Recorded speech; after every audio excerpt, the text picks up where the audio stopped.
We finally made it, the final entry in the most beloved, most critically acclaimed, most controversial series on YouTube. What series might I be referring to? I'm talking I watched every Best Picture winner series, part 3, baby! In part 1, we covered 1927 through 1959, part 2, 1960 through 1989, and today we will pick up where we left off and finish the last 32 films, bringing us to the current winner, 2021. To some, this might be the least notable chunk of films so far, but let me inform you, that ain't the case. There is some heat hidden in these last 32. We're talking best of all time statuses on some of these joints. Some are household names, while others aren't discussed as much. Despite their popularity status, I will do what I always do and give you a summary, give you my thoughts, and provide some of those ever so tasty fun facts so you can feel as if you completed this gargantuan challenge alongside with me. Of today's 32, I've actually seen about half of them previously, but like I always do, I rewatch all of them regardless of that in order. And this time it won't be on VHS, it won't be on Laserdisc. Today we're going Blu-ray, and boy dude, they look great.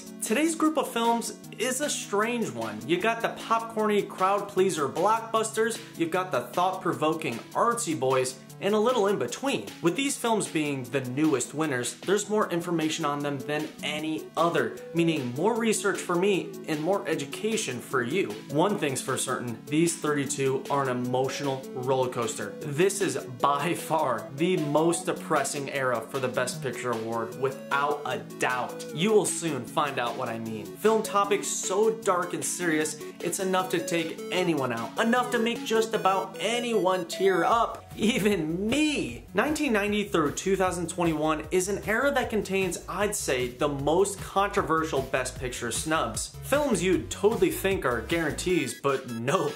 Trust me, you'll be surprised on some of these. Similar to part 1 and 2, I will rank today's films, but in addition to that, I will attempt the unthinkable, ranking all 94 Best Picture winning films. Stay tuned to the end for that. I will also do a final tweaking of that ever so accurate formula for what makes a Best Picture winner in order to truly nail down the ingredients needed for the coveted award. As always, today's discussion will be jam-packed with spoilers. We're talking entire plots, character deaths, and more. Without further ado, I bring you the last remaining Best Picture films, starting with 1990.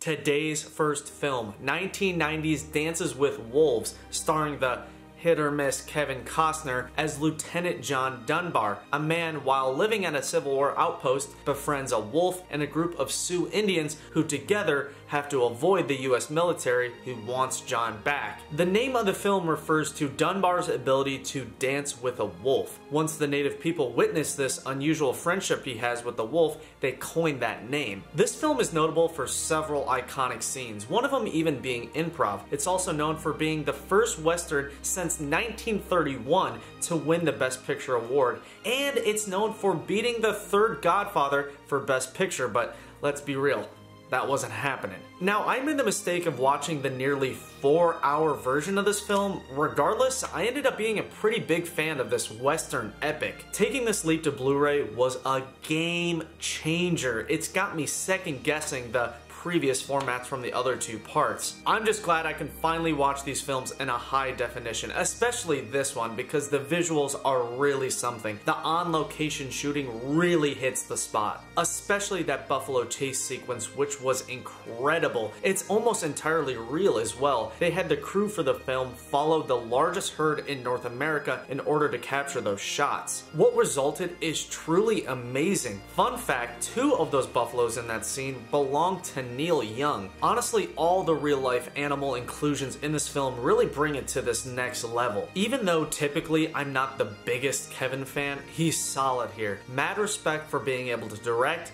produce, and he even put a large sum of money up himself. The Real Sioux Nation even embraced Kevin post-release because of their very respectful portrayal on screen. And even though the story is fictional, it's loosely based off some people and incorporates some real events. The fact that this movie even got finished is insane. The only way the film was able to be funded was if the screenplay was turned into a book and then turned into a movie. They also had issues with period accuracy issues, language barrier issues, filming delays, and a lot of the on-set animals proved to be a little dangerous as well. In the story here, it's a captivating one. I initially thought the premise of the only two white people hooking up being a little problematic, but people seem to love this film. It's a bit of a slow but satisfying burner. I wouldn't say I love this film, there's just too much expository narration from Kevin Costner, which I hate that, but besides that, it's pretty good. There's several wild behind the scenes stories that are interesting. In the scene where he's pulling out those dead deer out of the pond, all of those were real. They also had to use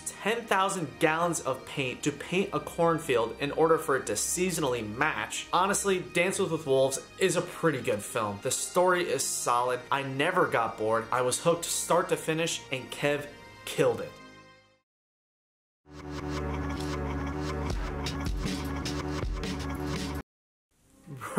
Bro. This is a certified masterpiece. One of my favorite films of all time. Silence of the Lambs from 1991. A story about Clarice Starling, a young FBI cadet who discovers that in order to catch notorious serial killer Buffalo Bill, she has to work with Hannibal the Cannibal. My God, do I enjoy watching this. This is probably my third or fourth time viewing it. It makes my skin crawl every single time. I basically have the entire thing memorized up to this point. I mean, in my opinion, it's probably one of the best mystery thrillers ever. It's even technically the first horror film to win the award. This is also one of the 3 films to win all 5 major awards at the Academy Awards, only accomplished 2 other times. The spectacular story is again based off a book, similar to a lot of other winners. The title is in reference to how Clarice compares screaming lambs from her childhood and how she tried to save one from slaughter to how she could potentially save girls from being Buffalo Bill's next victim. She believes if she saves the 6th girl, Catherine, it'll silence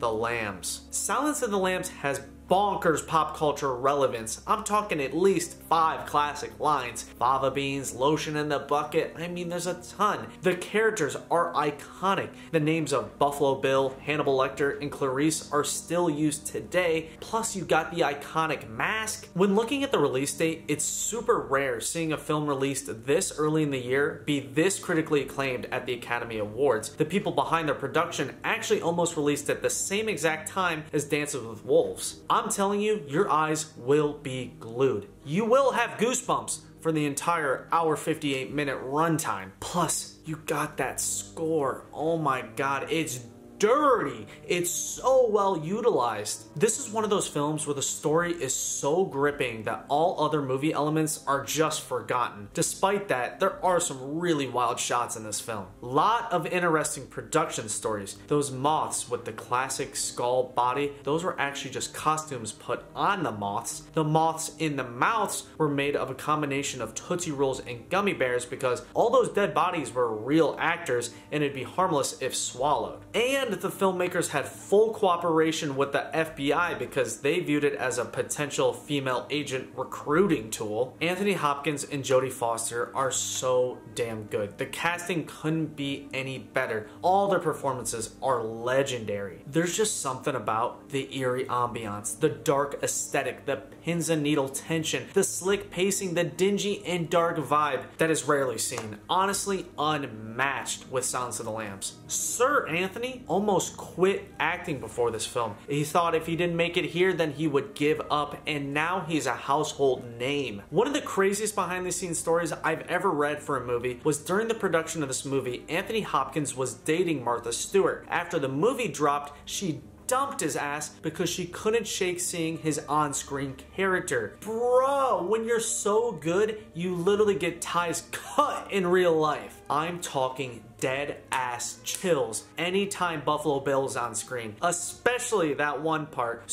still gets me. With Silence of the Lambs, the way the story is told with the twists and the purposeful misdirection is genius. And that ending though, all I can say is sublime. For God's sake, watch this movie.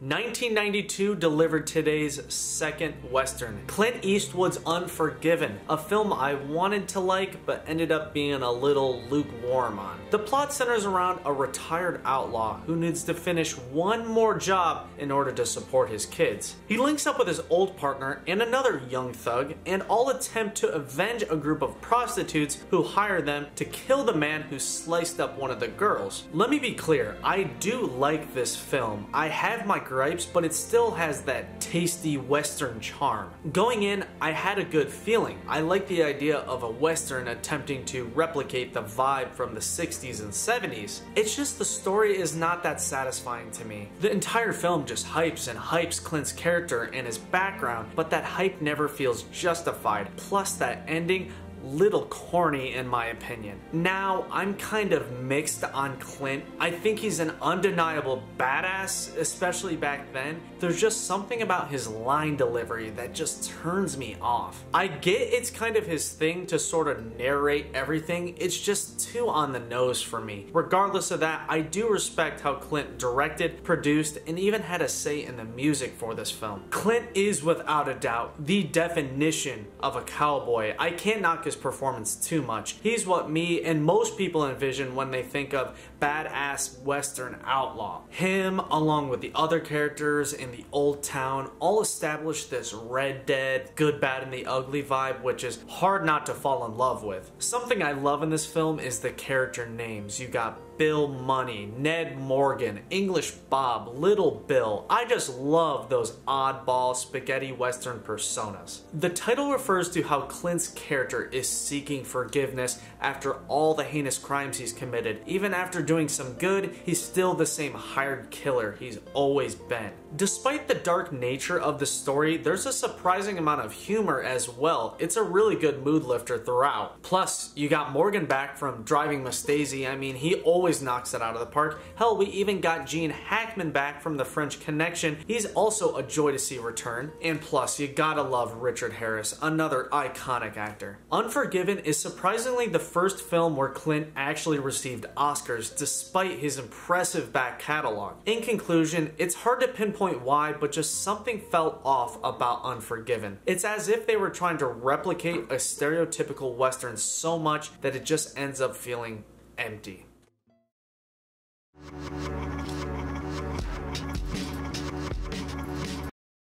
I said it once, I'll probs say it again, but this time I really mean it. We've entered the next level, 1993's Schindler's List, a film that could be argued one of the best ever made. Period. Very important, hard-hitting, hard to sit through movie, but a necessary viewing experience. This classic Spielberg film is based on a book about the real Oskar Schindler, a German industrialist who, through watching years of Jewish persecution, eventually starts providing refuge to hundreds of Jews by including them on a list which exempts them from German murder. Schindler's List does a great job showing the Jewish perspective with the confusion and the uncertainty. It's rarely handled in the same powerful way that it is here. This isn't your normal war flick. The focus isn't on the fighting, but the victims. This film also does a great job showing Oskar as a savior, but not a perfect one. It's rare you get a true story like this that doesn't sugarcoat things. No BS love story. Instead, it has this documentary vibes with the storytelling and the imagery. It also has this feeling of timelessness. If you think about it, story-wise and visually, it could be from whenever. Steven Spielberg decided to make this movie when he saw anti-Semitism rising in the 90s. I mean, it took some balls to make this movie. He redirected all his proceeds to charity, and he refuses to sign anything related to this film because of this serious topic. This is actually the first time where a TV airing of a film had no commercials, again because of that serious topic. And bro, when you get to the end of this movie, it's a hard hitter. It's the real actors standing alongside who they were portraying, all paying tribute to Oscar's grave. It's really moving. A lot of cool facts to cover. Up to this point, it was the most expensive Best Picture ever made. The concentration camp sets were based off of real blueprints. Kevin Costner offered to play the role for free when he read for it, again because of how important it is. The on-screen factory turned into a museum post-release, and a couple theaters overseas wanted to censor this film, so Steven just yanked it from the country. Steven Spielberg even got the rare approval to film in Auschwitz, but he just felt it wasn't right. He was actually working on this film the same time as Jurassic Park, but it was really difficult for him because of this film's super depressing tone. He even brought Robin Williams on set to crack jokes every so often just to lighten the mood. The visuals, haunting. The cinematography, superb. The subject matter, heavy. The lighting, whoa. The performances, bruh. Like Liam back then was really something. Now he's but especially Ralph Fiennes. He's always top notch, always plays incredible villains. Plus, he chunked up for this role, gaining 30 additional pounds. Plus, we got Gandhi back, Ben Kingsley, another upper echelon actor. And you got John Williams on the score, icing on the cake. The way the editing goes back and forth, overlapping stories, adds a lot. And the choice to go black and white with the little girl's dress remaining in red was a really effective choice as well. And trust me, even if this is your third watch like me, I dare you to get through this entire film without welling up a little bit. So far with these films, for the most part, they're spot hitters. And even though this is a dark, long watch, it's quite enjoyable. It's just a real moving, heartbreaking, eye-opening, near perfect work of art. The level of immersion here is rarely seen. I cannot praise and recommend Schindler's List enough.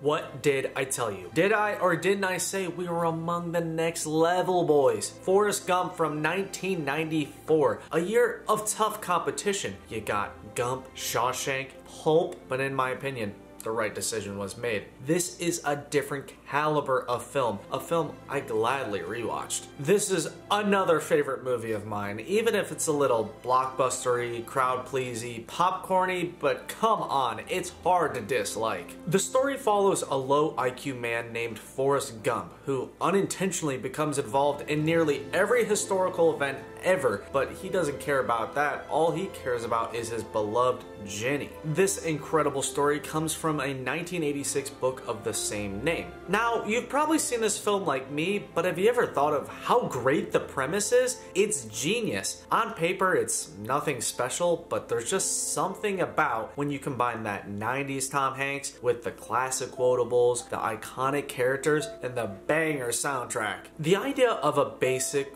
little slow guy being the origin of well-known products, phrases, songs, and influencing numerous real-life events is just so damn entertaining. Throughout the movie, the filmmakers do a really good job capturing a ton of different times and places and locations. It's really something to marvel at. There's a lot to respect here, especially the intertwining of the historical footage, which is almost seamless. This is my favorite type of CGI. It's the really subtle, creative, really effective CGI that's used in a new way. And also, you gotta love the Midnight Cowboy reference, the Best Picture winner from 1969. As you can guess, numerous fun facts. Dave Chappelle, Ice Cube, and Tupac were considered for the role of Bubba. Kurt Russell voiced Elvis. Of course, this film Bubba Gump inspired the massive restaurant chain Bubba Gump Shrimp. This is the film debut of Haley Joel Osment, aka the best child actor of all time. And instead of getting paid in a normal money amount, Tom Hanks decided to have a percentage of the film's profits, which is almost never done, and it was really smart because it ended up paying off way more. Forrest Gump is one of those films where you feel like you're along for a ride. A thrilling yet emotional one. It feels so long, but in the best way possible. One moment you're cracking up and the next you're fighting back tears. Also worth noting, as the case for several of today's films, John Travolta was offered the lead role, but let's thank God that never ended up happening. Give his 2019 film The Fanatic a viewing if you want to see what could have been. But when we're talking Forrest Gump, all I can say is marvelous.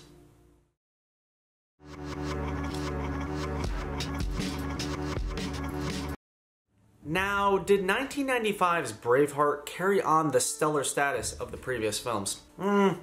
Little dicey. Going in, I was excited. Classic film, classic line, classic scenes, but it's no 10 out of 10, trust me. Large reason why for me is Mel Gibson. He can be good, but here I just couldn't connect with him. Surprisingly based off a true story about William Wallace, a Scottish warrior who only cares about one thing, freeing his homeland from the oppressive King Edward I. Films that take place in this time period are dope, but they almost get too fantasy-ish for me. But at the end of the day, this is a pretty epic action movie. For some reason, I just didn't super enjoy this. Maybe it was the accents, maybe it was the super fast-paced story, maybe it was the sleeper start, maybe it was the catch you off guard mass nudity, I don't know. Historically, William Wyler is supposed to be a younger guy, which makes so much sense because when I was watching this, I was constantly thinking, Mel's looking a little old for the role. Despite that, I did grow to like his character more and more as the film progressed, as more and more stories were told about this unrelenting, savage, warrior badass who pillages entire towns. Let me be clear, I don't think Mel is terrible here, it's just something about his performance, but he was also the director for this film, so I gotta give him that. I do have to praise several aspects of Braveheart though. First of all, those horse stunts are crazy here. A lot of props, but it's effective. Also, the gore is incredible. I love when films turn it up a notch, and those fight scenes in this movie, man, do they feel large scale, in a way seldomly seen. They honestly outweigh all the negative elements of this film. Something that is discussed non-stop online is the historical accuracy. Some deem Braveheart the most historically inaccurate film of all time. I honestly hate when critics will just nitpick names, clothing, location, weapons, blah blah. Even the statue for this film is controversial. People just need to accept going in, it's entertainment. Liberties will be taken. At the end of the day, if the main point was expressed, then just chill. With that being said, it is interesting because Braveheart, the name, wasn't actually given to William Wyler. It was given to one of his warrior friends, but it's forgivable. There were plot elements I enjoyed. The characters, the acting performances, they were totally fine. The extra heavy battle scenes, those were dope as hell. They honestly made the film for me. Braveheart just suffers from feeling a little like a forgettable blockbuster, to me at least. But I'm kind of surprised it won, honestly, but it's not terrible.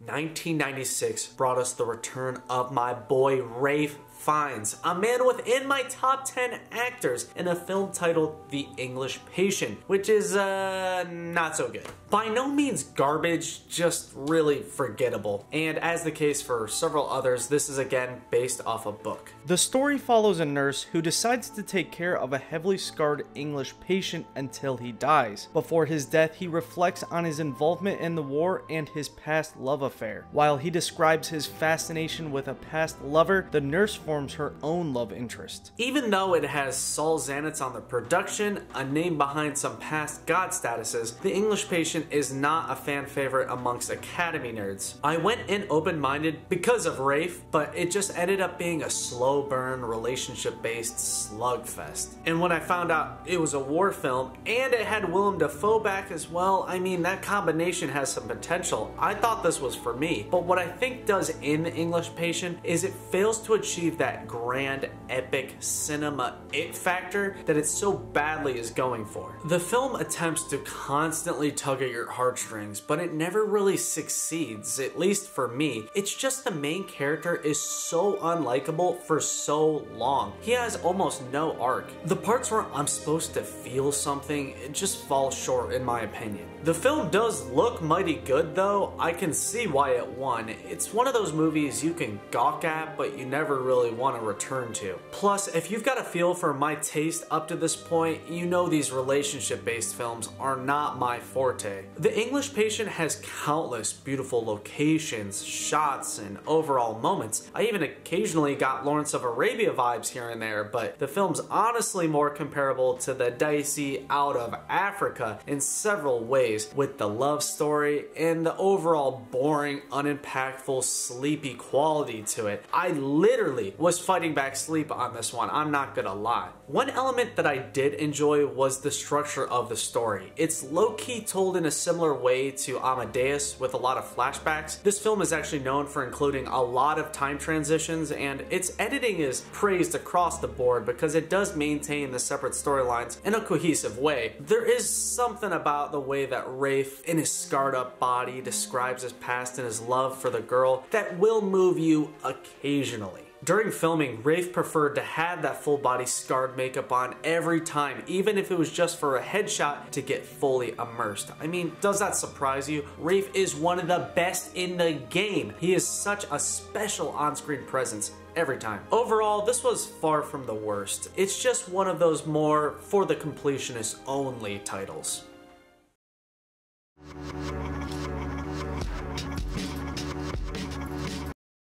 1997 delivered us an indie film you've probably never heard of, a real under-the-radar low-key boy. Titanic, a story about two lovers, Jack and Rose, who spend 3 days together having fun in secret on the Titanic until its untimely sinking. Now before you click off, trigger warning on this joint. Unpopular takes incoming. This is just one of those films where it's so beloved, it's so gargantuan, there's so much info on it, it's hard to have an opinion on, honestly. I personally dreaded rewatching this film. I've always respected Titanic, I just never have enjoyed it. People jerk this film off. Its pop culture status is off the charts. It's just all a little undeserving in my opinion. From a technical, historical, talented level, Titanic is awesome. From a story perspective, yikes. Fans claim it's the best ever on-screen chemistry.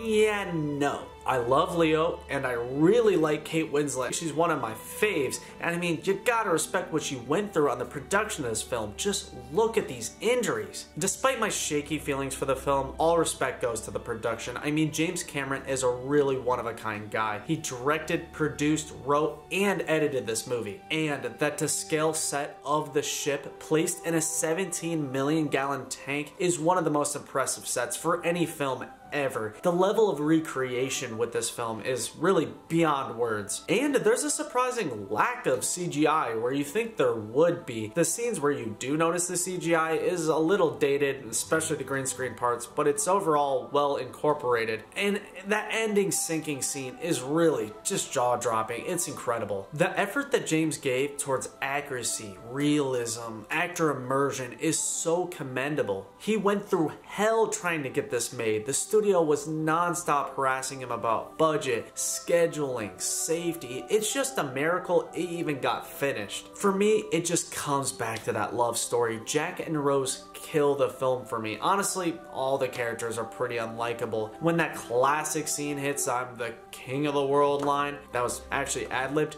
my knees just go weak with cringe. I just gotta accept that this crowd pleaser, historical drama, tearjerker, romantic shit just ain't for me. A film of this status, of course, has bonkers fun facts. The actual runtime for the movie perfectly matches the time it took to sink for the real Titanic, and that iceberg collision as well is perfectly timed. The cast had to piss in the big water tank because James Cameron rarely allowed for bathroom breaks, and there's a crazy story, too long to tell, that happened on the final night of shooting where some unknown cast member slipped PCP in the clam chowder and people went crazy. There was a bunch of hospitalizations. It was the highest grossing film ever until he beat himself with Avatar. It was the first film to surpass $1 billion in revenue. This film is tied with Ben-Hur and Lord of the Rings Return of the King with the most Academy Awards ever, being 11 won. Up to that point, it was the largest budget for any film ever. The film even ended up costing more than the actual Titanic ship. The film made $300 million additional dollars when it was re-released for the 3D version, which is more than any re-release ever, and both actresses who played Rose both got nominated for Academy Awards even though they played the same character. I could spend all day on fun facts for this film. There's just so much to read online. I know my feelings on Titanic might be a little controversial, but I like to compare this film to Pearl Harbor, if you know it. A film where if you scrap the love story, focused on the event, it would be mountains better. Plus,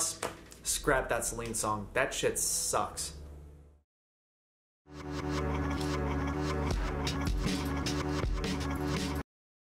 Off the cover, you know it's an L. Shakespeare in Love from 1998, a film that did my year dirty. To be honest, one of the weakest films to ever win, according to me. There isn't much depth here. It just follows William Shakespeare falling in love while writing Romeo and Juliet. The story is fictional, but has several historical tie-ins and several connections with real Shakespeare plays. I know I've been ragging on the last few, but I'm sorry, this is another oof. This pick for Best Picture is one of the most heavily debated ever. Almost everyone can agree that Saving Private Ryan should have won over this. Many attribute this very odd decision to Harvey Weinstein's inclusion, who slimes around a lot behind the scenes for several of today's films. Something I was afraid of and ended up being correct about was the inclusion of old-timey English, like in Hamlet. I know many don't mind this, but it is not my thing whatsoever. Honestly, about every element isn't my thing. The lame romance, the NyQuil storyline, and the Gwyneth inclusion. The cast is kind of wild. We have several returning actors. We got the Harry Potter bunch, we got Ben Affleck out of nowhere, Barbossa, Judi Dench, who won an Oscar for 5 minutes of runtime, and Ralph Fiennes' brother Joseph, who interestingly steals a girl from Colin Firth like Ralph did in English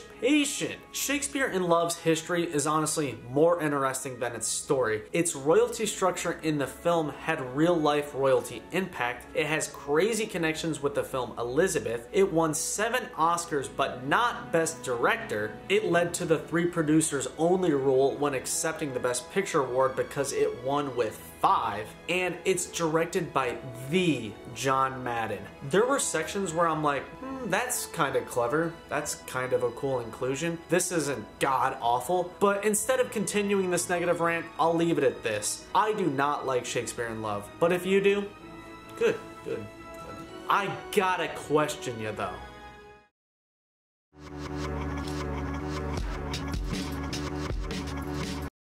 Bruh.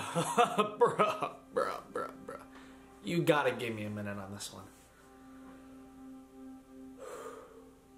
1999 brought us a top 5 Best Picture winner, American Beauty, starring the very dicey yet great actor Kevin Spacey, who, despite his allegations, is one of my favorite actors of all time. This is the directional debut of the marvelous Sam Mendes, who is responsible for some later Heat. The story follows several characters. Lester, who's having a midlife crisis and spends the entire film trying to get in shape for his daughter's hot best friend. Carolyn, his real estate agent wife who has a warped perspective on life. Jane, his insecure daughter. And Ricky, an outcast with a crazy dad. Real big fan of this film. I've seen it before and I was glad to revisit. The story is incredible. The characters are genius. The writing is so good. The acting from everyone is out of this world status. American Beauty is packed with double meanings and overarching messages. I just love films like that. The story is wild and too hard to cover quickly because there's a lot of elements to it. It mostly follows Lester using a lot of fantasy sequences and through a perfectly progressing, satisfying storyline that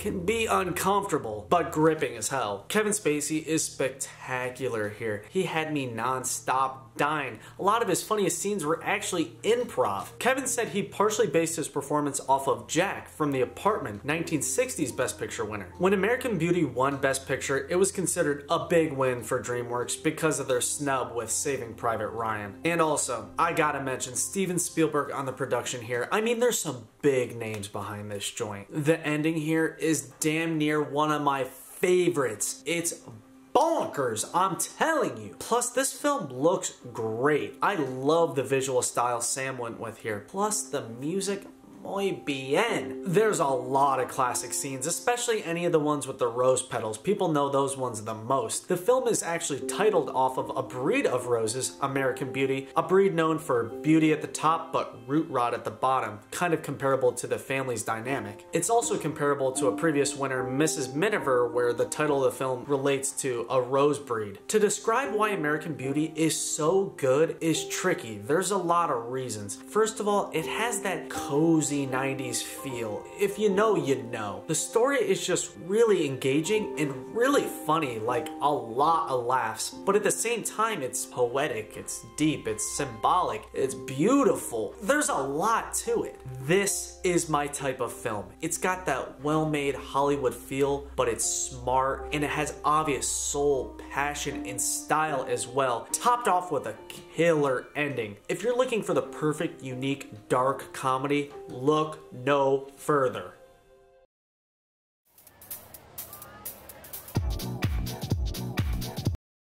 With the start of the 21st century came a film I was hyped to see. Gladiator, starring Russell Crowe, Joaquin Phoenix, directed by Ridley Scott, with a score from Hans Zimmer. Now that's a fire lineup. Now this is some heat. Another fantastic film. I was still at this point recouping a little bit from the rough streak. The story here is of partial historical accuracy. It's mostly fiction though. It follows Maximus Decimus Meridius, a Roman emperor who was just about to take the throne until salty Commodus enslaves him and kills his family. Maximus then goes through a series of gladiator fights to work his way up the system to eventually face against Commodus. Honestly, this is one of the better action movies I've seen in a minute. The premise is so sick, the visuals are nuts, Maximus is badass as hell, there's just crazy moments left and right. Sometimes it's nice to just sit back and watch one of these surface level, easy to understand action movies occasionally. This really scratches that itch. Something I gotta mention is Russell during the film dons the classic Doom mask, which I know Doom repurposed a gladiator mask, but it was just so jarring to see someone else wear it. Ridley Scott really achieved an immersive atmosphere with Gladiator. Similar to Titanic, massive sets were built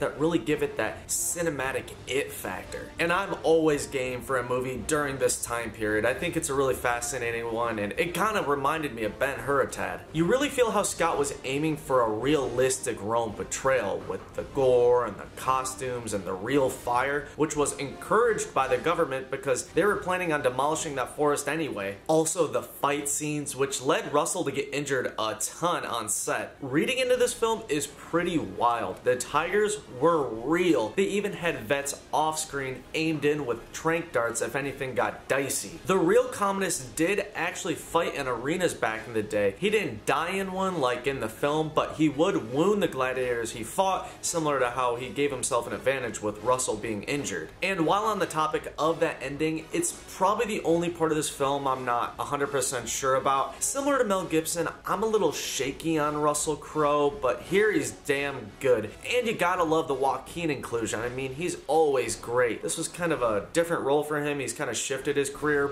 and his character here is so unlikable, but it's just such a great performance. The supporting roles are great as well. We've even got Oliver Reed back from Oliver. He actually died before they finished shooting, so some of his scenes towards the end are actually CGI. I feel like this is one of those films that anyone can enjoy. It's got action, romance, revenge, triumph, incest. It's got it all. Plus, who doesn't know that classic "Are You Not Entertained" bar drop? This is so good, it flew by. Check it out for yourself.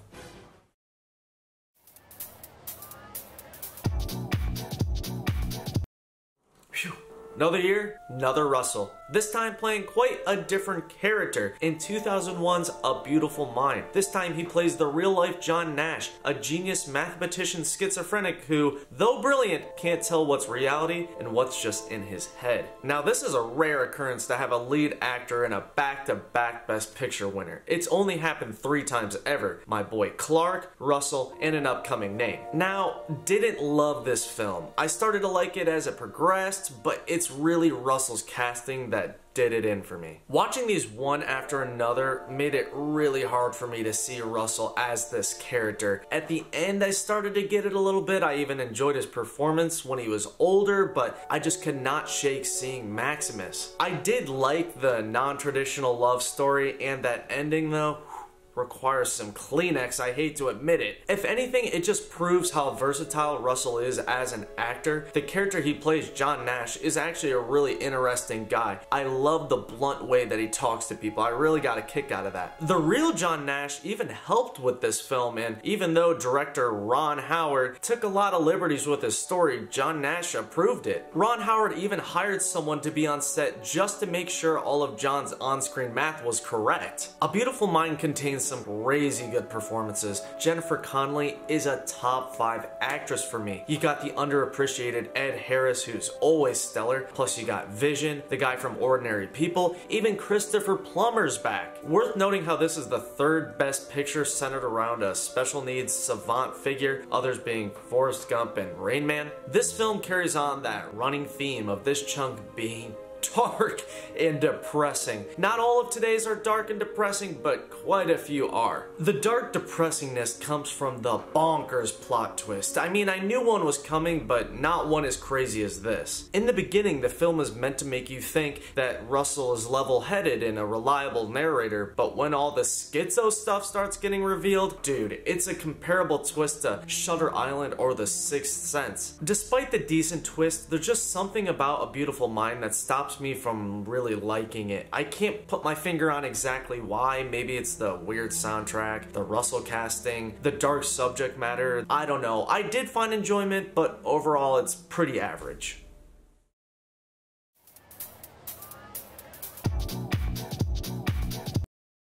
Now, I bet you can guess my opinion on this one, with 2002's Chicago being, as of now, the last musical to win Best Picture. To say I was dreading watching this would be an understatement. My post-watch conclusion for a musical?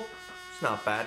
Not great either. This is of course a film adaptation of the musical Chicago that was only made into a film once the play was revived in the 90s and it caused a huge boost in popularity. It actually ended up being one of the most successful plays in Broadway history. This film actually even includes some actresses from the play. The plot is inspired by true stories, but in reality fictional. It follows 2 girls, Roxy Hart and Velma Kelly, who both compete to see who could be more popular in the press, all while sharing the same lawyer who also just cares about his celebrity status. I went into this open-minded, but came to the same conclusion I always do. I respect the metaphorical, symbolic imagery of musicals, and as always, the choreography is spectacular. To make a musical, it takes talent. There's an audience for it as well, but just who cares about 2002 Chicago?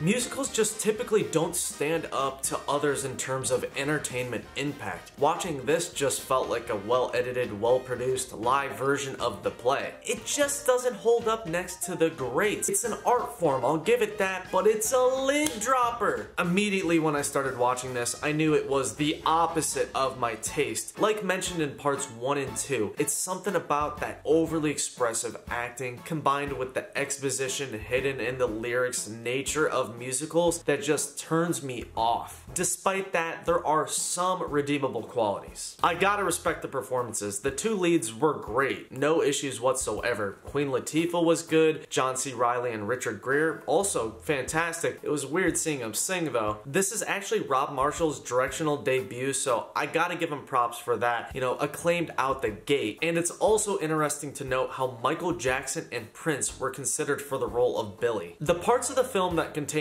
no music aren't that bad, honestly. The story's premise is halfway decent. There are plot elements I did get a slight kick out of, but when you get down to it, it's still a clock watcher. The sub 2-hour runtime was such a bless up. Even though Chicago ain't for me, it's interesting to point out how similar this film is to 1929's winner, The Broadway Melody, in several ways, with the story premise of the two girls competing for fame on Broadway and the dance numbers. It's kind of interesting because that's the first ever musical and this is the last as of now, so I just thought it was an interesting connection. Despite giving a little praise to Chicago, it's like every other musical for me. I can't imagine rewatching it. The idea of having to sit through that cellophane song again, my god was that insufferable. To me, musicals just should not be held in the same regard as these other films because in my opinion, they belong better on the stage. So anyway, let's pray this is the last one.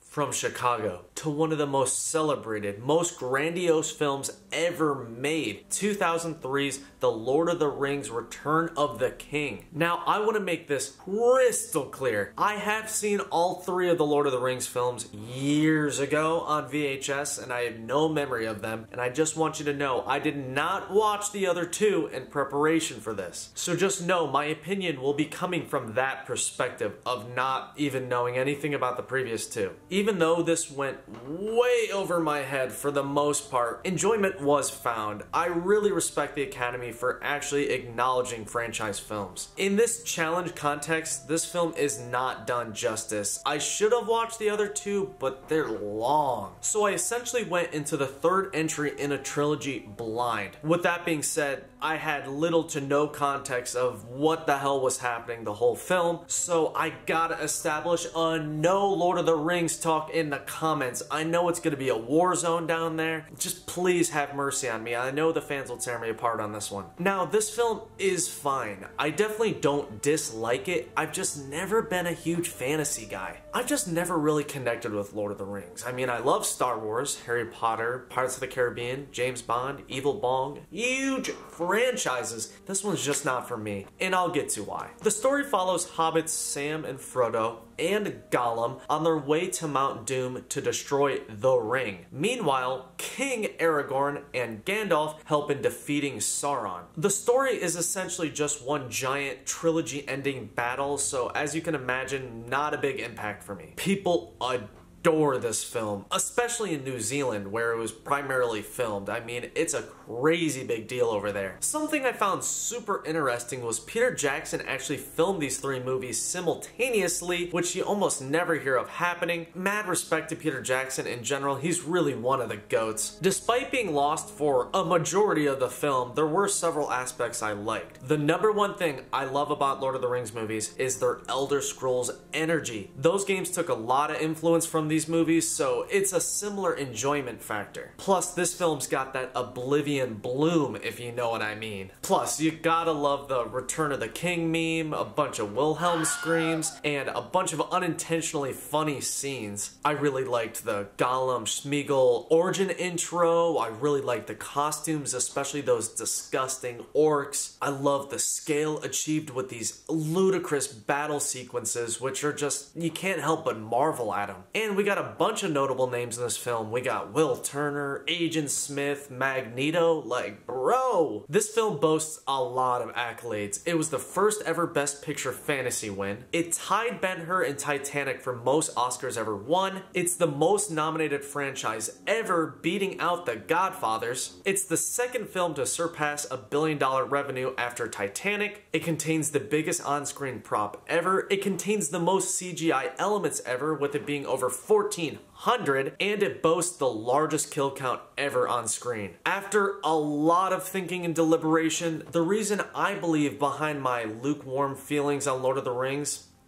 it's the hobbits, bro. Just something about them is so unlikable in my opinion. The whole happy-go-lucky, include me in the battle, crying all the time. We matter too, shit, I just can't handle it. And every time they're on screen, it's so jarring with the height thing. I know they had to get around that and it was a bunch of camera tricks, but it just catches my eye and distracts me the entire time. Return of the King has that Titanic aura where it's so gigundous, it's hard to even have an opinion on. After watching this, honestly, I have so many questions about the storyline and character connections, but disregarding that, even though I don't connect with Lord of the Rings, I respect the hell out of all of them.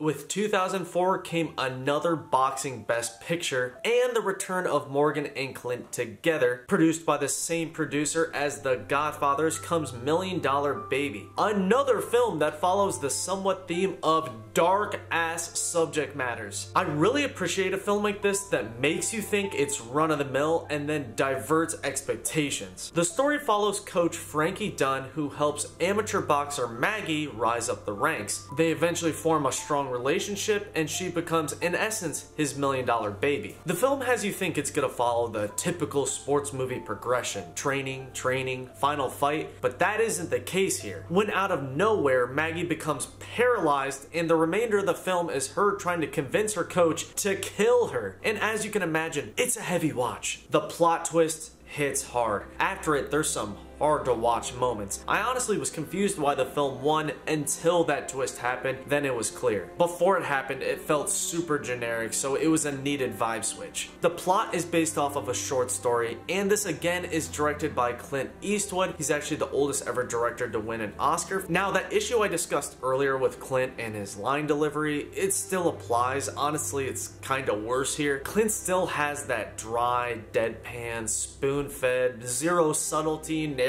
way of talking in this film as well. It just really distracted me. Not even just him, the dialogue in this movie is exposition overload. Once I got over Clint's questionable acting, I'd say the movie is above average overall. It does kind of have that stereotypical feel of checking every box until that end where some depth is added, and the story is written pretty smart as well. I know people are dicey on Hilary Swank. I don't really know why. She seemed fine here. She actually put on 20 pounds of muscle for the role. She also got a bad infection during shooting, but she didn't tell anyone about it because she didn't think it fit the character. And don't get me wrong, Clint is not a bad actor. He's been good. Here he even kind of gave me Mick vibes, but this is just not his best work in my opinion. Pacing is good, the connections and callbacks are solid, the ending is a tearjerker for sure. It's just a pretty overall inoffensive movie that's hard to be passionate one way or another, good or bad. For what it is, it's a nice surface level, easy to understand watch. I mean, you need those every so often. I'm just not a big massive sports movie fan, but this isn't that bad.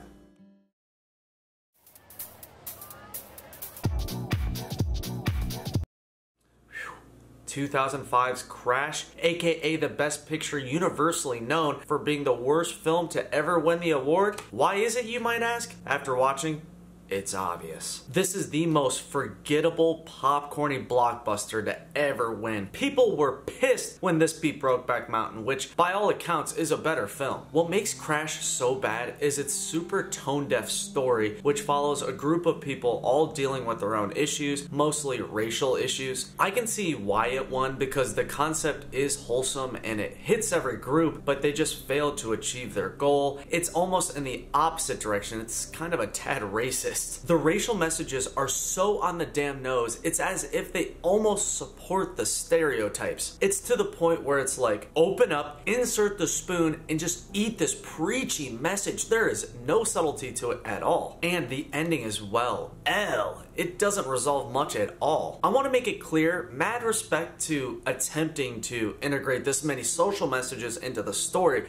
Good ones too, it's just they're not handled in the right way. They just beat you over the head with it. It's just too much. Disregarding plot issues, it's also got a cast that's comprised of those typical 2000s actors and actresses. You know what I mean. Just look at this roster. Yikes. Several Best Picture actors return. I mean, you'll recognize all of them, you just won't care about any of them. The title is in reference to the characters kind of all crashing into each other. It's pretty loose. The direction and screenplay come from Paul Haggis, who actually wrote the previous film film Million Dollar Baby. When everyone started to dogpile on this movie for beating Brokeback Mountain, he himself even admitted that it shouldn't have beat it. He seems like an alright guy. I do respect how he took out 3 mortgages on his house just to fund this movie. It's actually interesting because the carjacking scene in the film is based off of him getting his carjacked at a Silence of the Lambs theater showing. Couple interesting facts relating to Crash. It's the first Best Picture to be made on Blu-ray and the last to be made on VHS, which is, in context of my journey, pretty interesting. It's one of 2 films to win Best Picture that actually weren't even nominated for the Golden Globe Best Picture. That says something. And Crash technically released in 2004, even before Million Dollar Baby. It's just one of those weird Academy time window rules. As you can guess, this is another film in that dark category. It's an overall pretty heavy watch with a lot of hard to watch scenes. Crash is one of those movies that you watch because you know it's the worst. It's not so bad it's good, it's just more of an endurance challenge. But if you're looking for a good movie, skip over this one.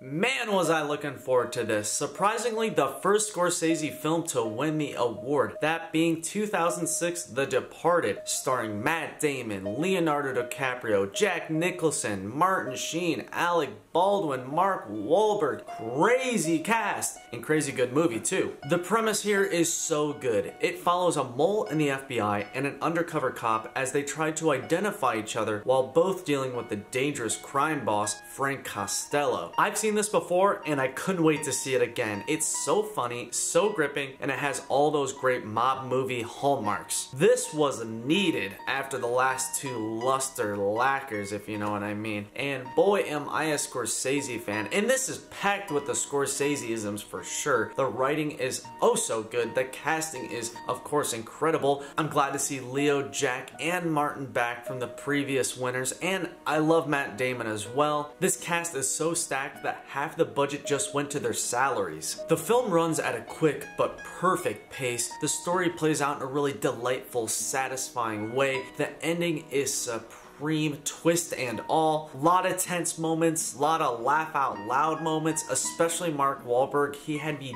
dying during this. When reading into this film, I was surprised to hear that it's actually a remake of a foreign film, the first Best Picture to ever do so. Also, it's strangely produced by Brad Pitt, and when looking into it, I found there was a sequel in the works, which is the case for a lot of today's winners and Best Pictures in general, but spoiler alert, if you watch the end, everyone dies, so I don't know how that would have worked. Also interesting is how Costello is based off the notorious crime boss James Whitey Bulger. Another thing worth noting is anytime a character dies on screen, there's an X somewhere hidden. That's a tribute paid to Scarface, and with all this death I've been talking about, that's where it gets the name for the film, The Departed. Like, nearly everyone dies towards the end. Fat recommendation on this one right here. The Departed is a solid crime thriller with its stacked cast, crazy plot, wild ending, legitimate laughs, and needed good vibes. It makes it one of the best pictures yet.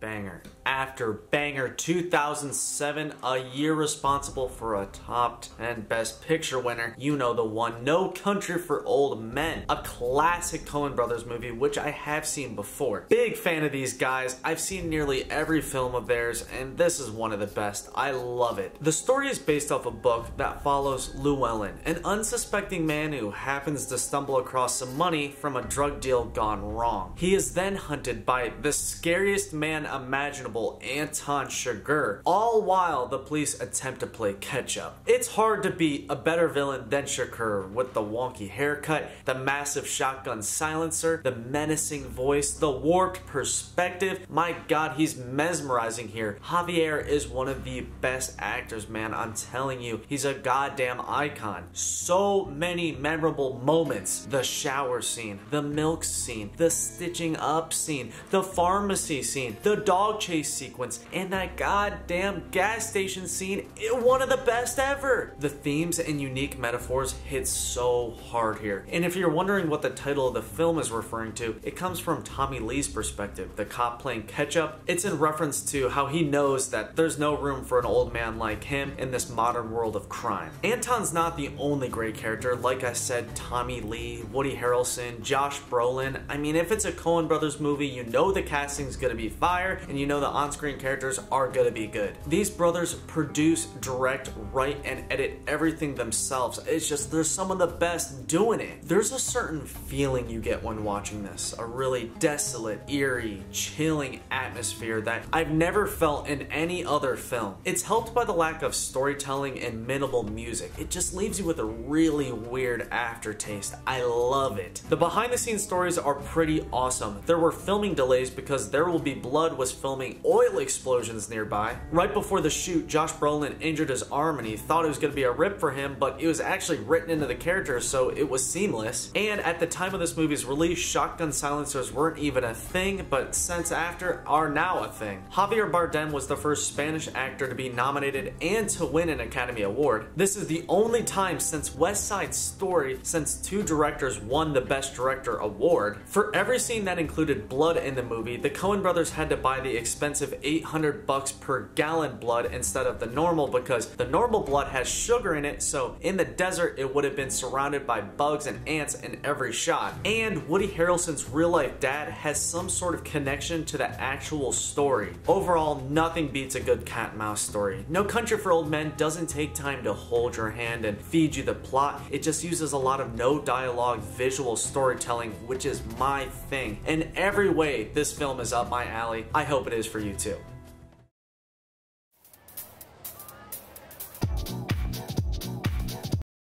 2008's Slumdog Millionaire doesn't keep up the heat streak, but it ain't bad. The story, which is roughly based off a book, follows 3 different times in main character Jamal's life. You watch him as he struggles with his brother, falls in love, and competes on who wants to be a millionaire. This is a new vibe for the Best Picture award. We've been to India before with Gandhi, who's actually referenced in this film, but this is more of a Bollywood vibe, which was on purpose. The locations, actors, and story all feel really new. It's a nice breath of fresh air. I've been a fan of lead star Dev Patel for a while now. He's normally always good. When it comes to my take on the film Slumdog Millionaire, it's fine, it's alright. I neither dislike it or love it. Some entertainment was found, I just really never got hooked. The only real complaints I have are I don't like when movies have large sections where it's just child actors. The acting's hit or miss most of the time. Also, I gotta question the dance number at the end of the movie. I assume it was some Bollywood tribute, but it just ruined all immersion. I'm a fan of just serious ends. I respect the unique way the story was told. A question would be asked, and then a corresponding storyline would follow. This is a rare example of a Best Picture winner with a ton of subtitles, with a large portion of the film being in Hindi. And like I said, with this film feeling very new, it's the locations. They're very vibrant, sometimes gross, sometimes dingy, sometimes very beautiful, just really realistic. One especially gross part, similar to a scene in Schindler's List, is when a boy has to escape a porta potty by going through the hole and landing in a pile of shit, which was disgusting, but it was achieved by filling a vat with chocolate and peanut butter. Another interesting tidbit is the on-screen host was actually a contestant on the Indian version of Who Wants to Be a Millionaire, and he ended up winning 5 million rupees. Gonna say it again, lot of dark moments. I think this chunk of films has more than the previous 2 combined, especially the hot spoon kid blinding part. My God, was that brutal. With that being said, Slumdog Millionaire, it's pretty good. It checks the boxes. It's just missing something. I don't know exactly what it is, but I definitely did not love this. This is definitely not a fan favorite with Academy nerds. I don't think it's as bad as most people say. Some Indian people really dislike this film because they think it's super inaccurate. It also doesn't help the film was released the same year as The Dark Knight, and that wasn't even nominated. Anyway, Slumdog Millionaire, it's thrilling at times. The premise is decent. It just won't blow you away.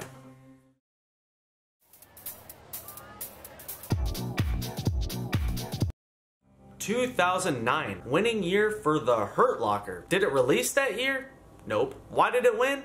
Academy's weird, bro. Similar to Crash and Casablanca, this released a year before it should have been considered for the award, but somehow got a pass on a technicality. The Hurt Locker is actually the lowest grossing Best Picture ever, even when adjusted for inflation. It never even reached the top 10 films in theaters. Does it deserve all this hate? No. I think it's actually pretty good. This is my second time watching, and both times I've really enjoyed this take on a newer war. The story is based off real accounts and follows William James, an expert bomb diffuser who struggles to get along with his squad mates in Iraq. The name Hurt Locker is a phrase used to describe a situation involving trouble or pain. It felt really refreshing to watch another war film, but this time about a war we haven't seen before, the Iraq War. The film does a great job at showing the unease, the tension, and the confusion in Iraq. There's a bunch of teeth-gritting bomb defusal scenes, but when you think about it, I mean, the guy had plot armor, he wasn't gonna die, but nevertheless, they were good. This is actually the first Best Picture to be directed by a woman, Catherine Bigelow, who actually beat her husband for the award, James Cameron, who made a little film that year called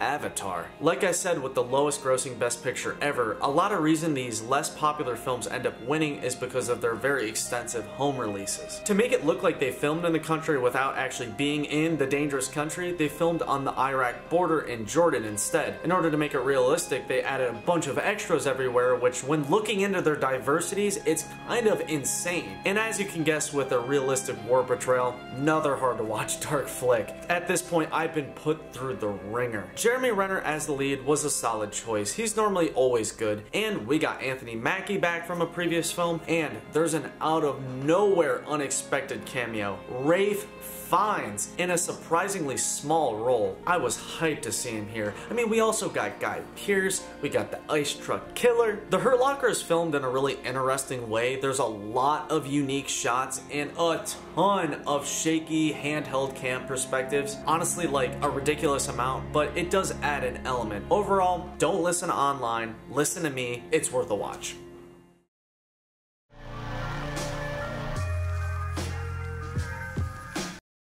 To start off today's third decade is The King's Speech, starring returning actors Colin Firth and Geoffrey Rush. Again, another film I've seen previously and another film I'm a fan of. The King's Speech is a fantastic story about King George VI who needs help with a stammer. Ever since Albert George, aka Bertie, was young, he struggled with a speech impediment, and now that he is king, his role requires a lot of public speaking, which is not his strong suit. When a very important speech is coming up, he knows he has to fix it, so he hires Lionel, a speech therapist, to eliminate his vocal stammer. Worth noting how this is the first Australian film to ever win Best Picture. The premise for this film is unique, touching, and true. The story is even similar to 1964's winner My Fair Lady, where the main character also needs help from a phonics teacher. I'm a big fan of biopics like this, films that don't cover their entire life but instead just cover a bite-sized portion. I gotta say, this is one of the most visually appealing period pieces to ever win. I love the color palette and location visuals they went with here. It's really relaxing to watch a film like this with its soothing, lighthearted, low-stakes storyline combined with really great character chemistry. There's a lot of great memorable moments. The crazy cussing, the vocal training montage, like every scene is just superb writing. On paper, this film would seem really boring, but there's just something about Bertie and Lionel's dynamic. It's captivating. Both leads are great here, top-notch actors. Colin got so into his role, he had a hard time shaking the stutter even after filming. It's cool to point out and weird to witness these two characters discussing Shakespeare when they both played characters in Shakespeare in Love. We also got Guy Pearce back from the previous film. I mean, he's another favorite of mine. It's cool to see a lot of Harry Potter actors here. The war story plotline tied in, that was really well done. I mean, no complaints, honestly. There just isn't too much to discuss here. Overall, King's Speech is a nice breather from those dark boys. Make an effort to see this movie.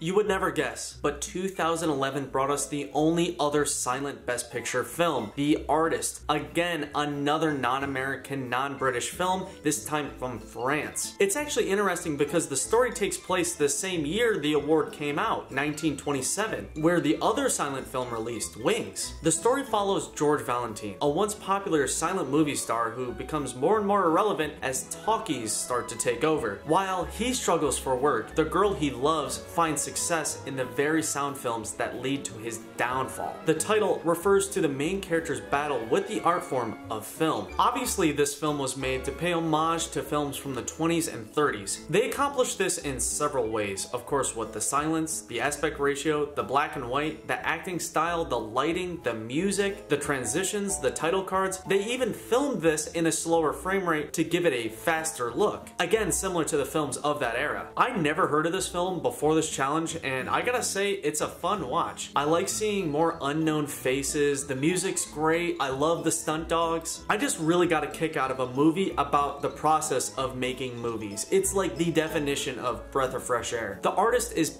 packed with nods to classic films. Several scenes and plot elements tie into films from the past. Even the film's story has ties with specific silent movie stars. When you think about it, it took balls to make a movie like this. There's so many things you need to consider compared to making a normal movie. Fun facts for the artist include there were actually 3 stunt dogs, not 1, and they're all painted to match. There's a Grand Hotel reference. The final dancing scene took 5 months of practice, and the lead star was the first ever French actor to win the Best Actor Oscar. People like to clown on this movie for being Oscar bait, but I really got a kick out of it. At first I was shaky, but as the film progressed, it really won me over. The extent at which they went to replicate this time period is so commendable. It's gimmicky, but it's really impressive. And it's really fast feeling too, like it flew by. The most notable part of the movie comes when, out of nowhere, us as the audience and George hear for the first time. It honestly caught me off guard actually hearing audio. It's hard to describe how bizarre of an experience watching this is, especially when you start to recognize actors you're not used to seeing them in that way. When you boil it down, it is a relationship-centered film, which you know by now, not for me, but I can overlook it because I just respect the fact this film even exists. From my perspective, actually seeing films from back then, it was really cool to return. Just don't sleep on the artist. It'll surprise you.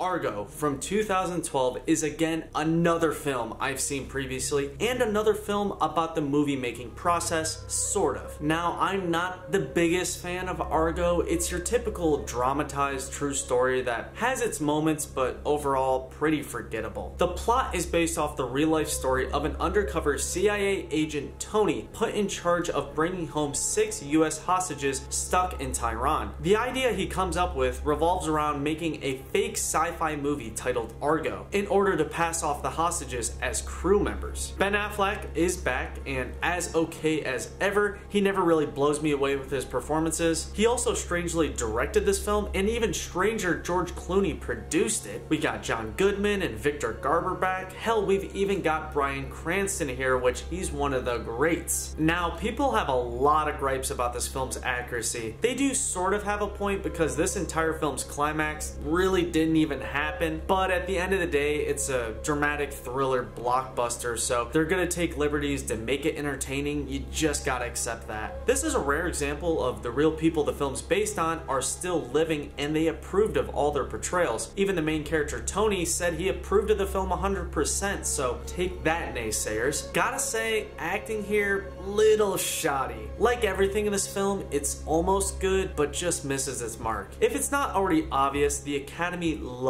a good true story, and I'm just getting a little sick of them up to this point. I honestly prefer original, risk-taking material, but I guess this is passable. The premise is somewhat unique, and it's interesting to watch play out. Watch it or don't, you're not missing much.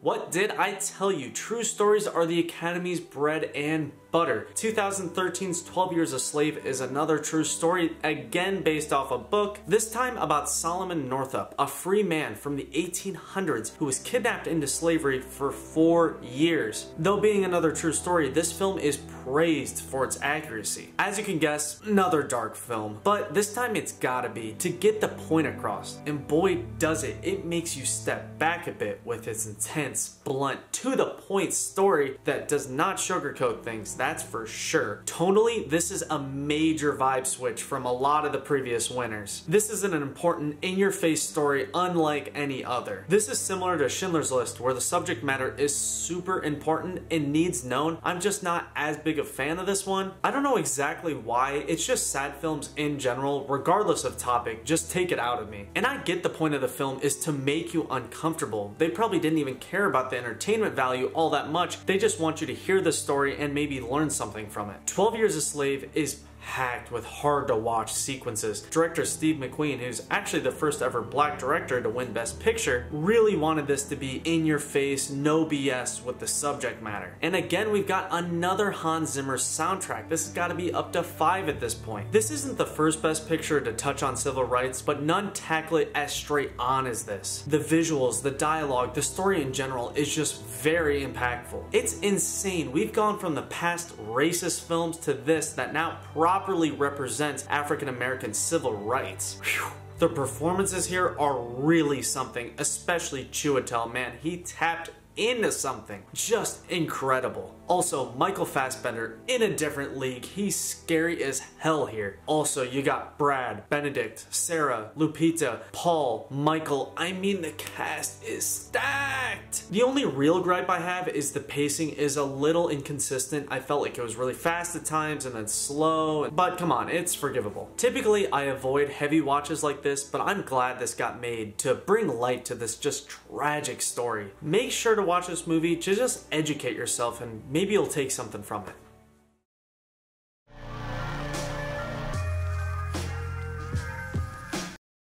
With 2014 came an unexpected top 10 Best Picture, Birdman, or The Unexpected Virtue of Ignorance, an Alejandro Inarritu film that is one of my faves. This is my second watch and I gotta say, it's up there for me. If you like the idea of an ambiguous, surreal superhero movie, man, this is for you. The brilliant story is about washed up superhero actor Regan Thompson, who attempts to revive his career by writing, directing, and starring in a Broadway play. Every performance here leaps off the screen. Ed, Michael, Emma, I mean, God, they're good. What's notable about Birdman is it was filmed to appear to be one continuous shot, which actually adds a lot to it. That added element makes every aspect of movie making more impressive. The long takes, the lengthy dialogue, the camera positioning, I mean, mad props. It's really a technical masterpiece. There's only 16 visible cuts. I mean, there's probably more, but that's just what people can see. When committing to a gimmick like this, you've got to consider so many things. Reflections, shadows, a non-changeable script. I mean, this is really a cinematography marvel. Something that Alejandro does here that I wish more filmmakers did was picking actors whose on-screen characters match their off-screen personality and history. That just adds a really super meta element to this film. Michael Keaton, of course, running away from his Batman past, and Ed Norton trying to run away from his reputation of being hard to work with on set. I mean, the self-awareness aspect of this movie is really unique. Now, I don't perfectly know Michael's situation, but I just love how this portrays an on-screen comeback, and this film's success caused a comeback for Michael Keaton as an actor. Spoiler alert, he's the lead in next year's film as well, so I just love that real-life match. The long name is in reference to the title given to Regan's play in the final review from a notorious critic, but of course also ties into the story. Cool side facts include that this was the first Best Picture filmed all digitally. There's a portion of this film where they mention the Hurt Locker, and there's a really subtle Martin Scorsese cameo as well. The idea behind this film score is genius. It's only this jazzy, sporadic style drumming the entire time, and it adds an element you wouldn't expect, but it's super fitting. Birdman actually got disqualified for Best Score on some stupid technicality. This is the type of film I love to see. A-grade actors, passionate director, artsy, and you gotta love an added gimmick. I don't have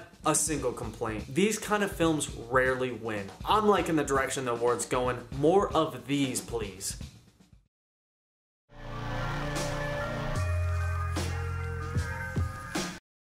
Like I said, Michael's back and I ain't complaining. Stellar again. Which film am I talking about? Well, of course, 2015 Spotlight, a film centered around the newspaper Boston Globe Spotlight team as they uncover a giant child molestation Catholic Church scandal. Similar to past films, this is another true story that needed a film adaptation, not only for how interesting it is, but for how important the subject matter is. Again, seen this previously, but I was glad to rewatch because this is a great film. It's not revolutionary, but it's competently made, it's well paced, the premise is solid, it's gripping. It's just a little hard to discuss because it kind of feels like a documentary where the focus is really on the story and not the fact that it's a film. That's not a bad thing, it is what it is. Michael isn't the only killer performance. We got Mark Ruffalo, Rachel McAdams, Liev Schreiber, who all knocked it out of the park. I mean, not one subpar performance here. Spotlight, similar to 12 Years a Slave, is another film that nails the true story details. Not every detail is 100% correct, but it does the true tragedy justice. I didn't really see any backlash for inaccuracies for this true story like I did with a lot of previous Best Picture winner true stories. Even the real life counterparts praised this movie for their accurate portrayals. Even some of those real Spotlight members were seen in the background during the baseball scene. I really like this film's perspective of being from a newspaper. I think it's a really fun format. This film's story had a lot more to it. Honestly, I'd be down for a sequel. As you can assume with the subject matter of religious child molestation,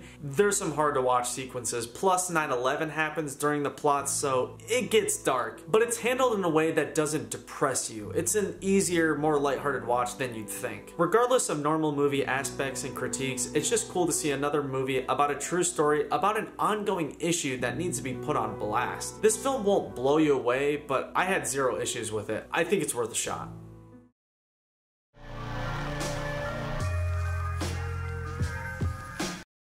2016, the year of the infamous Best Picture name shank, which led people to think La La Land was crowned, but in actuality it was this film, Moonlight, a touching story about an African-American homosexual boy named Chiron during 3 different times in his life. Moonlight is just the type of film I love to see won the award. I really like the unique narrative structure of this, watching Chiron as a kid, teenager, then adult. Very unique and very welcome change from normal storytelling. The story is based off of an unproduced play that was instead turned into a film. This is the first Best Picture to tackle LGBT issues, and I think it does it successfully. Even though typically I'm not a relationship-centered film kind of guy, this is a breath of fresh air. I really like the non-traditional take at it. This is also the first Best Picture to have an all-black cast, plus the acting performances here are really out of this world. All 3 Chirons, Juan, the mom, Janelle Monáe, I mean, all killer. And I normally dog on child actors, but little Chiron here, man, he kills it. I was surprised. You probably won't remember, but this film reminds me a lot, format-wise, of The Last Emperor, the winner from 1987. The film is told in a similar way of child, teenager, adult.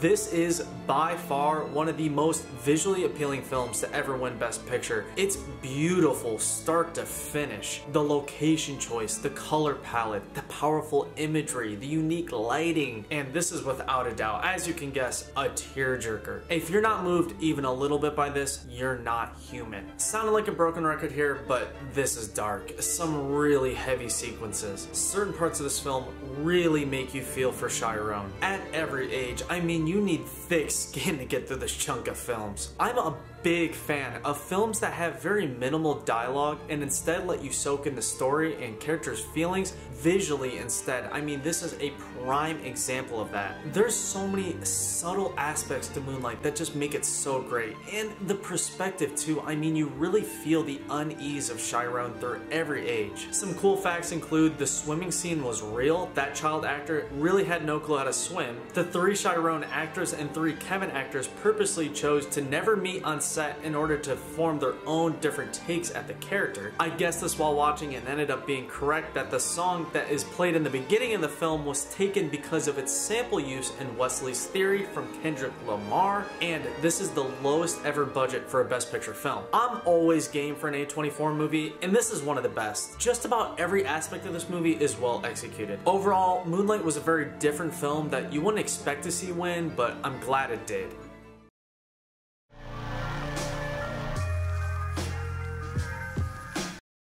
Boy, was I excited to see this one up next. Coming from one of the best living filmmakers, Guillermo del Toro, comes 2017's The Shape of Water, which follows Eliza, a lonely janitor who falls in love with a top-secret amphibious creature stuck in captivity in the 1960s. The name Shape of Water is derived from a poem that is read at the end of the film that encapsulates the film's story. Like I said earlier, I love when films like this win. Great actors, great director with a vision.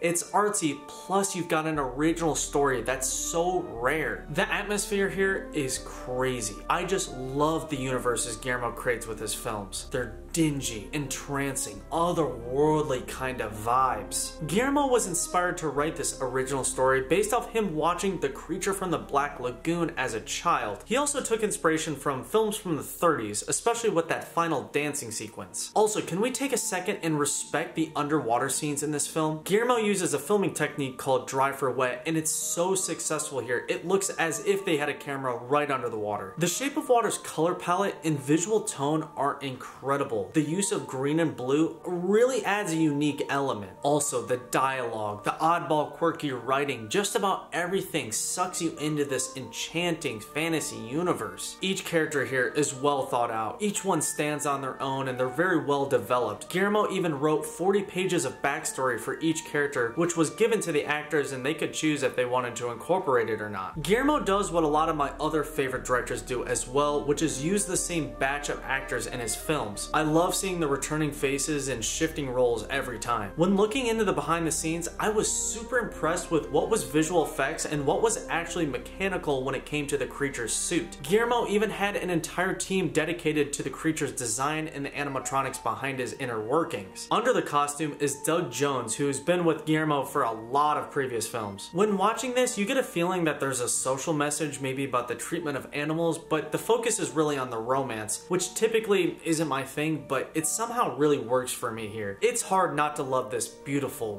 whimsical, absorb you in film. Up to this point, I'm a big fan of where the Best Picture Awards going. They're getting artsier and artsier. I say let's keep this streak going. Despite the flack this film sometimes receives, listen to me, the only opinion that matters, watch this shit.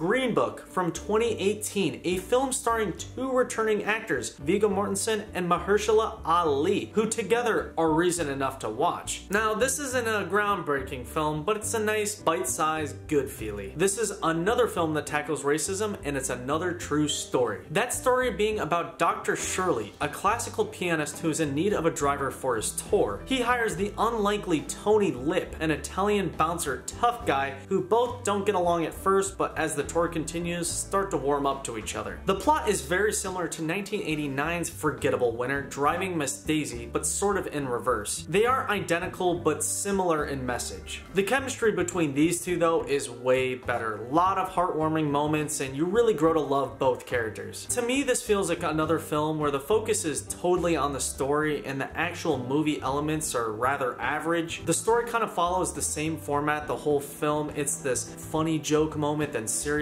funny joke moment then serious. Just the writing is really on the nose with the subject matter. I just wish it was a little more subtle. I just don't love this movie. The story is fine. Hell, I commend it. Just the film overall is super clean, polished, two-dimensional, Hallmark vibes, just lacking that oomph. And the acting style and music, it's weird. It's kind of a TV vibe, but for what it is, it's not bad. I don't dislike this film. When looking into the real story, I had no clue that Tony Lip was a real actor. He's even one of the big roles in The Sopranos. Even some of Tony Lip's real family members are in this film. Hell, his son even produced the film. Bro, Viggo Mortensen in this movie is nasty. He's a slob start to finish. This was of course all on purpose because his character was a little heavier, so he needed to put on some weight. He actually lost it really quickly right after the filming. His strategy for gaining weight was eating a lot of pizza and a lot of pasta and then immediately going to bed. Also, during that nasty hot dog eating scene, in real life he actually finished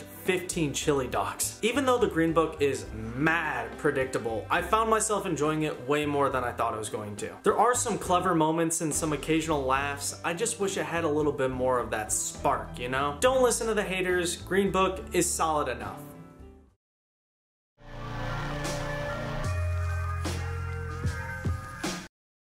2019, a monumental year for the Best Picture award. The year Parasite dropped, the first ever foreign language Best Picture from the marvelous director Bong Joon-ho. Bro, this is a next level film. This is my second time watching, and I gotta say, this is some top 10 shit. Forget the context of the challenge. The genius story is centered around two families, one rich, one poor. The poor Kim family contrive a plan to all acquire jobs within the rich Park family by faking their skills and acting as if they were all unrelated. It all goes to plan until shit hits the fan. Bong explains the film's title, meaning not only that the way the poor family infiltrates the rich like a parasite, but the way the rich family are parasites themselves in terms of labor. They can't cook, can't drive, can't clean, making them parasites in their own right. Similar to Moonlight, the story was written with the intention of being a play, but was later turned into a film. I love this film for several reasons. First of all, there's about zero exposition. You just follow along and piece it together yourself. Second is it's visually jaw-dropping. The locations are just perfect and immersive. Third is the premise is so damn good. I've never seen any film like this, not even close. And fourth, the acting is equivalent to a chef's kiss. There are so many subtle, clever, hidden elements to Parasite. The callbacks, the subliminal messaging, the motifs, the symbolism, the double meanings. It's insane. This is one of the few Best Picture winners to give me legitimate chills, like several pins and needles moments. And bro, that ending, it's different, bruh. Around the point in the film where every Kim is hired into the family, it takes a massive vibe switch that's so satisfying and intense. The storytelling, the progression is superb. I can't even think of a thing I don't like about this film. A lot of interesting behind the scenes facts. The house was made completely from scratch, an addition with seamless CGI. The US version of Parasite has a lot of differences to better fit the foreign audience. The unorthodox on-screen pasta dish became popular after this film's release, and there was a black and white version of this film released shortly after the color original. This is also one of the few Best Pictures that have a TV show based around it. There's an upcoming HBO show in the same universe called Parasite. Interestingly, it not only was the first foreign language film that won Best Picture, but in that same year it won Best International Film as well. This film really sparked my interest into the film production and distribution company Neon and Bong Joon-ho's other works. I've seen several of his films now, and there's not been one that I didn't enjoy. We're getting to the point where more and more great films are getting chosen for Best Picture, and this just isn't good for being a Korean film, it's good, period. This was a very different pick for the BP in several ways. Please give it a shot.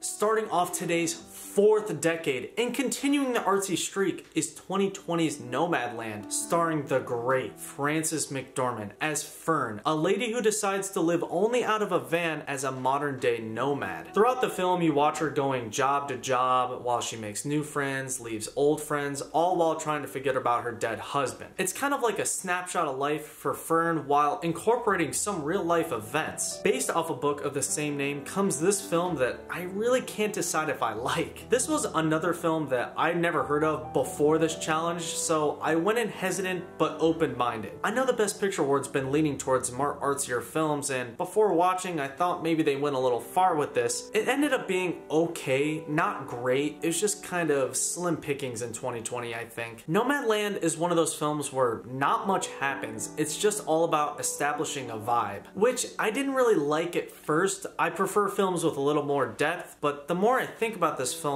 more I kind of like it. It's another film that relies heavily on subliminal storytelling with an emphasis on visuals. There's a lot of scenes with no dialogue that give you as the audience a chance to interpret what Fern's thinking and what she's been through instead of spelling it out, which I'm always a fan of that. If there's one thing I love in movies, it's ambiguity, and this has it. Similar to every other time I've seen Frances, she's great here. Super believable in the role. She's actually even one of the producers for this film as well. I've been a fan of Frances for a while. I love her in the different Coen Brothers films she's a part of. I just recently found out she's married to Joel, which I mean, it makes a lot of sense. To get into the role, her alongside the director actually lived out of vans for 4 to 5 months during the production. And I gotta mention that emergency bucket scene, that was real as well. The landscapes and visual styles is what ultimately sold me on Nomadland. Together they create this kind of relaxing experience to watching this. The only gripes that I have are it's very slow and dry and a tad sad for my liking. Plus I don't love Fern as a character. I think she's a little annoying. I guessed this while watching and ended up being correct that most of the actors in this film are real people, not actors. Actual real nomads that use their first name in the movie. Despite that, it wasn't noticeable because of any lack of skill, just because of how believable they were. Nomadland is a weird one for me. The vibe they were going for, they achieved it. It makes for an interesting watch. I just need a little bit more. I'd say this is another take or leave. This is one more for the completionists only.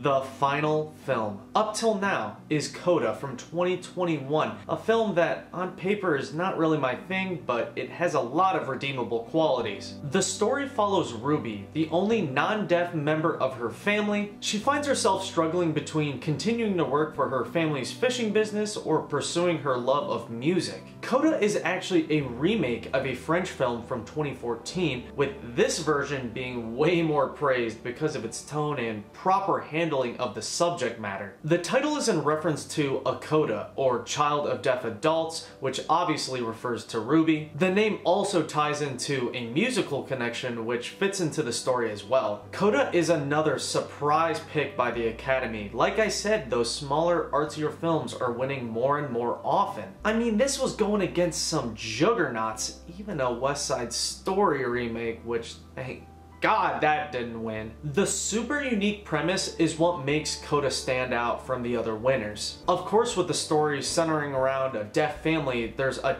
ton of sign language, which really gives the film a different feel. There's huge portions of no dialogue and you just have to follow the subtitles, along with a lot of new faces you don't see, so it just adds to that different vibe. Whew.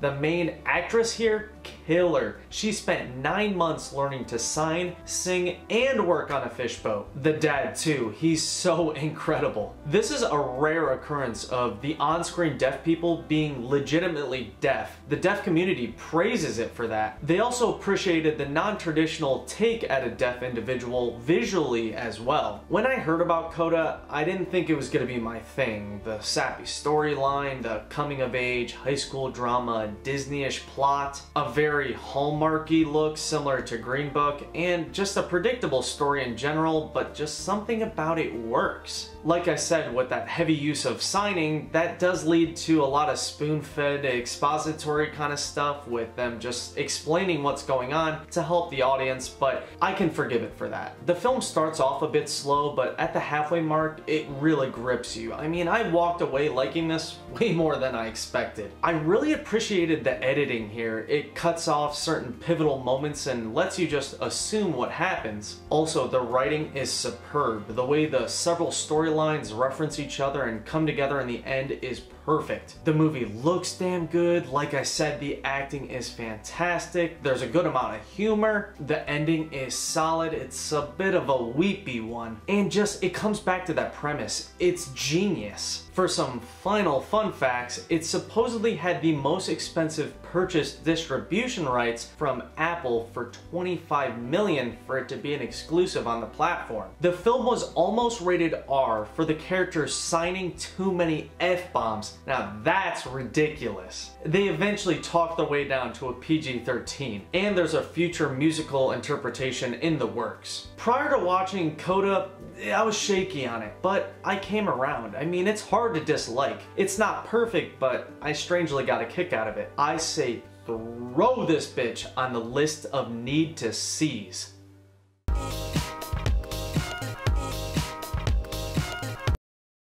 Here you go, my rankings of today's batch of films, aka the last 32 films to win the Best Picture award, as of now of course. The order probably won't blow you away based off my rants, good and bad. The top 14 honestly are some really next level shit that are all absolute required viewing experiences. Like no joke, please make some time for those, they really are special. That bottom 10 are the ones where you'll probably be fine skipping. Honestly, this batch of films has some of the weakest Best Picture wins, period, I'd say. Maybe that's because my standard has risen and it's easier for me to evaluate what makes a newer movie bad versus an old one, I don't really know. Overall, I think that ranking is pretty rock solid. I'd say pretty agreeable, not too controversial positioning overall. Anyway, that's that for the 32 discussed today. Now, for the moment you've all been waiting for. Now, I gave this a lot of thought, the official ranking of all 94 winners, 1927 through 2021. As you can imagine, it's very difficult to hold each film at an equal weight. Of course, naturally, I'm gonna side more with films, say, from the 2000s over ones from the 30s, just because of how old I am. I tried my best not to do that and keep it as fair as possible. I also made an effort to mesh the three lists together in a way that disperses each in an even way that seems accurate if viewed from the lens of when they came out. There are literally hundreds of things to consider when putting these in a ranking. The time they were made, what makes them great, how they aged, how technically impressive they are, etc, etc. There's a lot of potential rationales. I found the easiest way for me personally to rank them is based off my willingness to rewatch them. Now, I'd say the top 25 are absolute must-sees, with the top 10 being of a god status. Like, no excuse not to watch them films. The bottom 20 are the ones that were really a grind to get through. Ones that I would recommend not even watching unless you want to complete this 94 movie challenge and or kill yourself. When putting these in order, it was pretty easy to distinguish what I did like and what I didn't like. So the focus should be on the top 30 and the bottom 30 because the middle 30 are pretty interchangeable. Is it a surprise that Gigi's dead last? I mean, it's impossible to think of a premise that would be worse than Gigi's. The ranking order from previous videos might not perfectly match their positioning here. Some of my opinions have slightly changed on a few, so I adjusted accordingly. So there you go. Let me know what you think are good versus bad takes and any surprises. I'd be curious.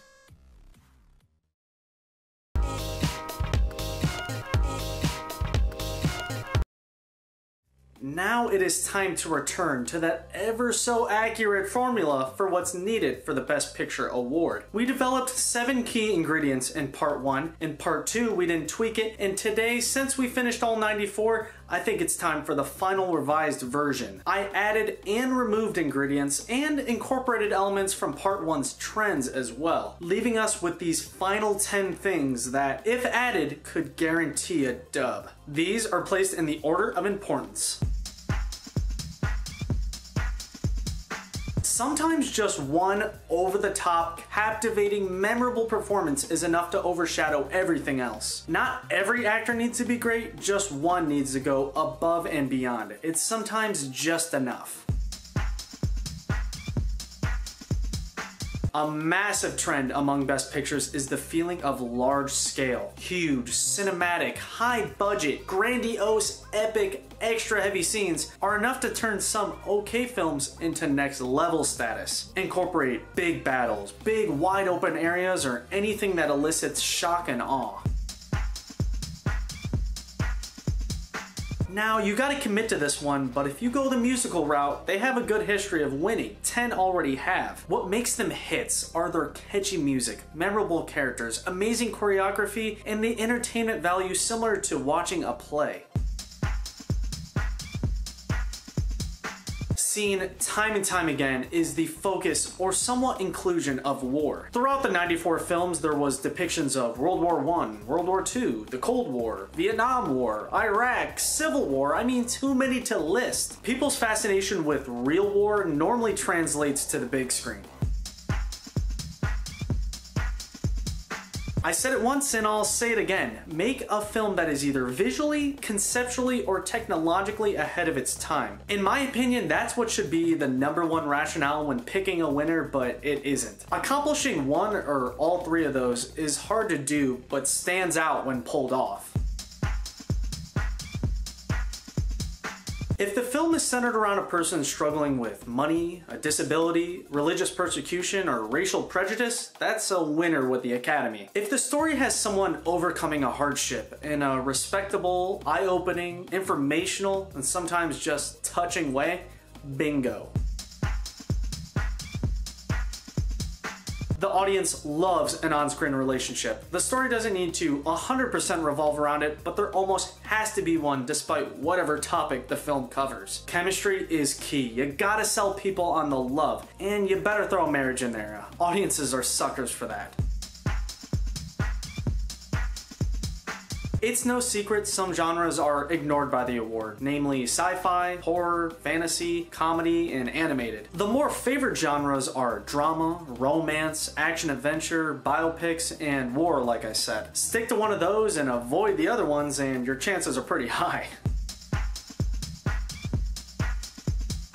Another way to get the Academy's attention is set your film in the past. People love to get immersed in an old classic period piece with the clothes, the vehicles, the locations, the slang, etc., and focus it on a historical figure, maybe in a biopic format because that's the Academy's bread and butter. By far the biggest trend for the Best Picture winners when researching them is finding out the story is either based off of a book, a play, a memoir, or any pre-existing property. It's so rare that the films that take the risk and tell an original story actually win. And oh boy, you base it off a true story? Whew, that's basically a guarantee.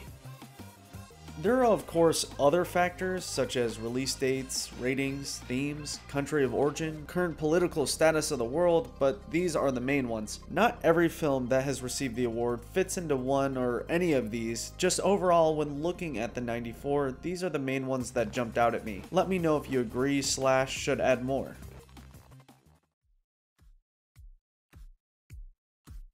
Well, that's it for the I Watched Every Best Picture Winner challenge. If you're wondering the total hours of films watched, here you go. I haven't seen the last one yet, but pretty crazy, right? I hope you enjoyed this super long journey. I did for the most part. It's just these Best Picture videos are brutal to make, but I'm glad I did it. Not only did I learn a lot, but it's a pretty cool flex being able to say you've seen them all. What inspired me to make these videos is I just think the idea of one person watching, researching, and forming connections and ranking, it's just way more impactful when you know the person has seen them all instead of the other ways blogs and news sites and other videos talk shit on movies they've never even seen and instead just regurgitate what the internet's established opinion already is. No shade, just for the challenges I do, it feels really good to actually consume all the media, no shortcuts, even if it takes forever. And in the end, it's just really satisfying. Plus, I haven't seen anyone do this challenge before, so I wanted to be the one to do it, and I wanted to do it in a way that kind of brings you along with me. I mean, hopefully I achieved that. While working on this series, it's hard to describe, but I kind of forgot other films existed. My brain was just always stuck in the context of the award. I guarantee if you repeat this challenge, you'll find yourself in a similar headspace. I'll repeat what I said in part 1. I don't wholeheartedly agree with the Best Picture award, despite making a 3+ hour video on it. The idea of comparing every film in each respective year, it just leads to issues. I just gotta think there's a better way to crown the best movie of the year that avoids all the snubs and the controversy and the favoritism. But you can't deny the Best Picture award serves as a great timeline, plus really good time capsules for the past nearly 100 years. It really allows you to watch the art of film evolve. Maybe one day I'll make another video discussing the other prestigious awards or breaking down the nominees for Best Picture, what should have actually won. I think that could be interesting. It's just these movie videos, they take a long time, longer than you'd think. Honestly, these 3 videos for this series have more time invested into them than probably anything I've ever done, but I do look fondly back at the journey. Hopefully I'll see you in another 30 years for the I Watched Every Best Picture Winner Part 4, where we cover years 2022 through 2052, or I'll just release a compilation of these and cover the future films one way or another. So, as always, stay tuned for future challenge videos relating to music, movies, and video games, or whatever else I think of.